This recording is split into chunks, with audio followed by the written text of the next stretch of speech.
Another harvest. Dito? Oo, yun na lang. Dahil daan-daanan. Kukunin mo yan? Hindi ah. Vale. Another harvest. Yan. Madami pa yan. Dahil pambunga ng aming ampalaya. Next week na uling. Ay, sa isang araw na uling.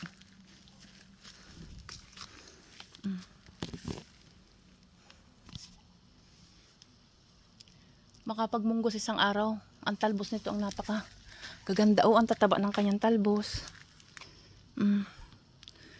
Wag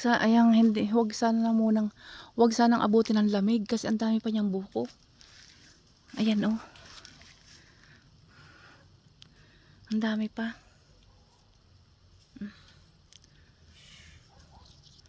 Ayan ang ibabaw niya. Madami pa yan diyang buko. Tapos ang talbos masarap siyang ilagay sa karne ay sa munggo. Kaya kami bibili ng munggo. Naubos na yung aming munggo. Ang gaganda. Grabe. Dami doon. Hindi pa.